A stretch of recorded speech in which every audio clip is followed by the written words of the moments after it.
Welcome. This is Ed Poswoli, president of TrippScott, and we're here for another installation of the TrippScott webcast series. Today we have James Toronto.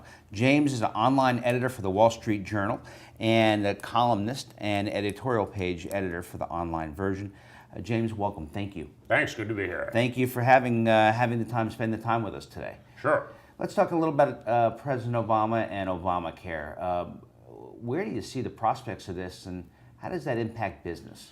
Well, it probably doesn't have that much of an impact on business right now because they delayed the employer mandate. The effects are somewhat marginal. Healthcare costs are going up. Some businesses are cutting back to part-time employees. What it really affects is individuals who are self-employed and who have been buying insurance on the individual marketplace. That's where the real disruption is taking place. Right. So huge numbers of people, hundreds of thousands, millions of people have had their existing policies canceled and now have to buy new policies on the exchange. And of course, you remember the promise was if you like your health care plan, you can keep your health care plan. Turned out not to be true, turned out to be a willful fraud, really. Now the claim is, well, if you have to buy the plan on the exchange, you may be paying more, but it'll be a better plan. That's sometimes true, sometimes not, but there's certainly many instances in which it's not true, or in which the plan is not sufficiently better to merit the extra cost, which runs into many thousands of dollars for some people. And in addition to that, you've got the problem that the technology isn't working, the exchanges aren't actually functional, so people can't buy insurance. So I think what you may see in January is more people without insurance on January 1st than on December 31st. That would be quite an achievement. Well, because as in Florida, there was 300,000 people canceled from individual policy just last week. Right. And so the effect of the quote-unquote Affordable Care Act is now basically not having, where people are losing insurance as opposed to gaining. Right, and now, so the technical problems, the White House has promised us that the technical problems will be solved by November 30th. I think that not many people believe that that deadline will be met at this point. Right. However, what the White House did by putting that forward was it kind of bought itself some time. So now we just had, the day we're speaking, we just had these enrollment numbers published in the paper. Right. And of course they're very low, much lower than they anticipated. So there's some 50,000? 50,000 out of, they were expecting 500,000 enrollees on the federal exchange in October. On the state exchanges, it's a different measure. They're saying about 3% of the total enrollment for 2014 has been realized.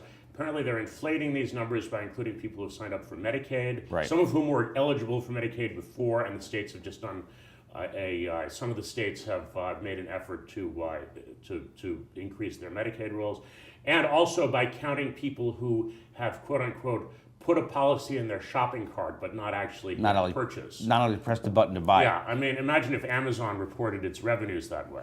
There might be somebody looking at that pretty close. So we have these enrollment numbers out, and now the Obamacare supporters are saying, oh, well, this doesn't really tell us anything except that the website isn't working. Well, oh, okay, so that's all, right. Except it's actually a problem because let's say the website, which is actually, I mean, Obama's right about this, it's more than a website, it's a massive technical undertaking that has all sorts of pieces that are invisible to the public, where databases have to interact in order to give the customer information, then in order to give the insurance company information. It's very complicated to fix. Let's say it's not working by November 30th. Well, then you're coming up on a very hard deadline of December 14th, which is the last day that people can sign up to get insurance effective January 1st. So that means if they miss their deadline by more than 2 weeks, people are going to be uninsured come January 1st simply because they can't get through to the exchange. Well, that could present some harrowing disasters come early January, though. I mean, that's the issue. People who will have insurance now will get canceled, won't be able to get on the policy, or won't get on the exchange. And well, how long do you think that might last? Your guess is as good as mine. I mean, the open enrollment period is supposed to go to March 31st. Originally, it was set up so that if you hadn't bought insurance by February 15th to start on March 1st, you would be subject to the mandate tax, to the fee for not having insurance. Right. The Obama administration extended that, effectively waived the mandate for another 6 weeks until March 31st. But the problem isn't really the mandate so much. The problem is people are going to be out of insurance. The other problem is, to the extent that they are getting signups, who's signing up? When you think about who has the patience to sit through, and finally get through to this creaky database, it's the old sick people who are highly motivated. Right. The young healthy people, they need to get insured to pay inflated rates in order to make this work economically, are the least likely to get online. Now that could go either way, because it could be that that they make up for it in lack of volume, that so few people sign up that it's not an economic disaster. But we haven't yet seen the third phase of this disaster. The first phase is the technical disaster. The second phase is the consumer fraud, the false claim, if you like your plan, you can keep it. The third phase is the economic inviability of it all. The first one was kind of an unforced error. The other two were bound to come into play eventually. But then we come to the question of what happens politically. And I think politically there's a kind of holding pattern. There are a lot of uncomfortable Senate Democrats, especially those who are up for re-election in 2014. As it becomes clear, as I think it will in the next week or two, that they're not going to make the November 30th deadline, what happens then? There's going to be push for some kind of delay, some kind of repeal, some kind of major reform. And that's going to be fascinating to watch. Yeah, but assume for a second Congress actually passes a delay of the penalty part of this. But that's not really the issue anymore. The issue becomes what happens to 300,000 Floridians, as an example, who received cancellation notices last week, and they've got to scramble to get insurance, and some of them may not. And so come January, they'll be without insurance. And if by chance something befalls one of those people, you're going to see those stories play out throughout the country. Yeah, and by the way, even people who are able to get insurance, there was this promise you won't be able to, nobody will ever go bankrupt again because of health costs. Well, let's say you get a completely subsidized bronze plan on the exchange, so you're not paying anything in premiums. Great, you've got insurance. Right. But these bronze plans have out-of-pocket expenses of up to $12,700. These are not covered by the subsidies. So, there will be people at the margins who will not be able to afford even the free health care. Now, James, before you go on to the next point, though, the bronze plan that you just described, then how is the Obama administration making the claim that the plans that are being canceled were substandard, and that's a good thing in a certain way? They're trying to spin that. Oh, okay. The different tiers of plans, what they differ on is the out-of-pocket expenses, right, the deductibles and co-payments. What they don't differ on, where they're one-size-fits-all, is the community rating is, well, there's that, but there's also the benefits that they have to include. So my favorite example of this is almost every insurance policy sold in America beginning in 2014 has to include maternity care. Right. Okay, so that means if I buy insurance on the individual market, I have to purchase maternity care. I'm relieved. Yeah. Yeah. All right. I'm a single man. I am not going to get pregnant and have a baby. I can tell you that. It's not just men though. A postmenopausal woman, a woman of 55 or 60, right, also has to buy maternity care. Now, there is one category that's exempt from the maternity requirement, because there is a special category of what they call catastrophic policies. My colleague Joe Rago, who's the expert on this stuff, says they don't really deserve to be called catastrophic policies because they're still very loaded with mandates. But Secretary Sebelius said before Congress the other week that the group that can buy catastrophic policies, which are exempt from the maternity mandate, are people under 30.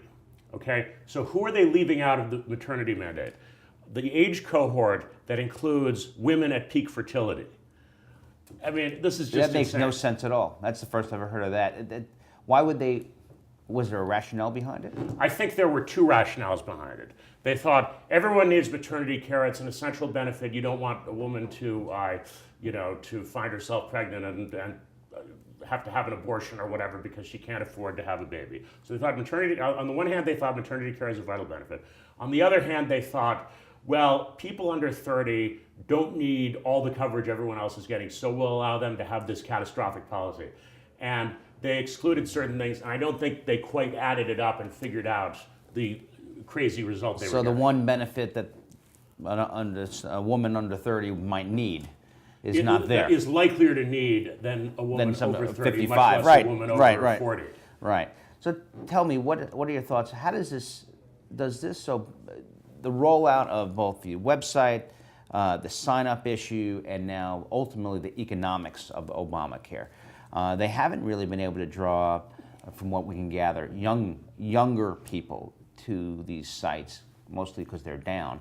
But eventually they have to balance, in order to make this work, they've got to talk or have people sign up who are predominantly younger and healthier to make the economics of this all work. Well, I'm starting to doubt whether they'll get to the point of even testing that, because, like I say, it seems to me we're coming up on a political crisis point on or somewhat before November 30th. Assuming that it becomes clear that they're not going to get the technical side of this working, kind of all bets are off for the longer term, medium term, really, economic inviability of the thing. So I think what you're going to see, politically this has to hurt the Democrats, but there will be an interesting dynamic at play in Congress to see just what they do. You've got the Senate controlled by Democrats, the House controlled by Republicans. A lot of Democratic senators are up this year. I suppose if I were running the House of Representatives, I would say, let the Senate go first. Let's see what they come up with, and then see what we come up with. But the one problem here is, you alluded to this before, delaying the mandate is not sufficient. In fact, delaying the mandate conceivably makes the economic problem worse, because it removes what incentive there is for the young healthy people to get insurance. So delaying the mandate isn't sufficient. They can't really order the insurance companies to reinstate the policies that have been canceled. There's no legal authority for that. The most that they can do under the existing law is relax the grandfathering laws to permit insurance companies to reissue those policies. But insurance companies are under no legal obligation to do so. If Congress were to pass a law saying insurance companies have to bring back the policies that they canceled under the Affordable Care Act, I think the insurance companies would have a very good legal case that this is a violation of due process. Agreed. The government comes along and says you have to cancel these policies and rewrite them, and then it comes along and the next, well, not that anybody paid attention to the constitutional ramifications anyway when they passed the bill, right? So, well, right. or when the president issued 1,600 waivers or so forth on the bill. So I don't know if anybody's all that concerned about the legal niceties around this. Well, no, but in terms of a practical solution for this problem that's been created, it's not clear to me what that might be. We've had this disruption in the individual marketplace, and I think it's, you can't put the toothpaste back into the tube. Right. We're going to end up with people who are uninsured, and the fix is going to have to be a longer term fix. But ultimately, what are the political impacts of the toothpaste coming out of the tube and not being able to get it back in? Well, it seems to me that there are a few things to keep in mind here. First of all, the obvious question is who's helped and who's hurt by this law. And okay, who's helped, I guess, would be people who are newly on Medicaid, who are perhaps the 50,000 people who've policies. signed up so far. Well, not necessarily. Some of them are paying more for less good policies. So the people who are hurt most are people who had insurance, right, whose insurance has been canceled, who are now faced with either gone. not being able to get insurance or having to pay more for less. Right. And so these are people who wanted insurance or needed insurance badly enough to actually buy it on the individual marketplace before. Right. And I think that they're going to be more motivated in terms of voting and changing their votes than people who had to be rousted by the state to sign up for Medicaid. That probably tends to be a low turnout segment of the electorate. In addition to that, you just have this massive failure of President Obama's signature achievement, as they call it. And I don't see how that helps him. Well, the question, like in Florida... And in addition, let's just make this point. if you like your plan, you can keep your plan. He said that at least, Yeah, that's just think the the outright count lie. I've heard is 34 times. That really goes right to his credibility. Right. And I mean, in a way, it's worse than other political lies because it is. I mean, you know, he said in his interview with Chuck Todd the other night, this only affects 5% of Americans. Well, that's about not 16 true. million people. You're right, that's not true. There are people with employer-covered plans who are going to lose parts of their, who are going to, you know, whose plans are going to be diminished. There are people on Medicare who will be affected by the cuts. But let's even accept his number, 5% of the population in the individual marketplace, most affected by this dislocation. 5% of the American people is 16 million people. Imagine if Bernie Madoff had swindled 16 million people. That'd be outrage. Yeah.